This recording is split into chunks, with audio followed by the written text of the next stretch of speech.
Südamlikud tervitused, armsad valgusolendid ja tere tulemast Valguse kanalile. Mina olen Kaia-Liisa Reikut. Ja täna me räägime lastest.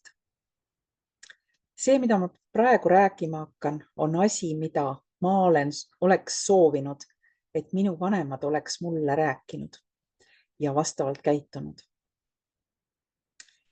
Ja et ma oleksin seda, mis ma praegu rääkima hakkan, edasi andnud ka lastele, kui nad olid väikesed.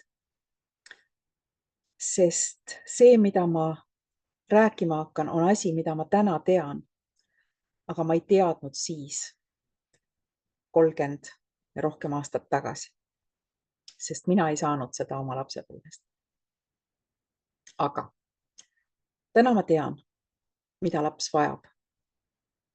Laps vajab täielikku, 100% nähtud olemist, kuuldud olemist, aktsepteeritud olemist, tingimusteta armastust, hoolimist ja tuge oma vanematelt või lähedastelt. Mitte tingimusi, mitte läike piiranguid ega ka oma tunnete virvarris üksi jätmist. Ja see, mida me saame täna teha, kui me teame selliseid asju, on see, et kinkida oma lastele tingimusteta armastust. Seda armastust, mis ei sõltu koolitunnistustest, puhastest kätest või populaarsusest.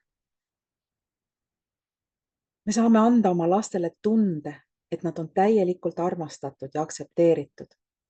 Et nad on aktsepteeritud koos oma inimlike nõrkustega, aga samas ka koos loomulikult võimete, annete ja voorustega. Me saame anda oma lastele kindlustunde, et neil on olemas kõik see, mis ma ülalpool loetlesin, sõltumata nende tegudest. Sest teod ei pruugi alati olla aktsepteeritud, aga me saame alati oma lapsi armastada. Ja sellega me saamegi öelda, et sinu käitumine või tegu ei olnud okei, aga ma armastan sind ikka. Ma armastan sind ka siis, kui ma olen su peale vihane.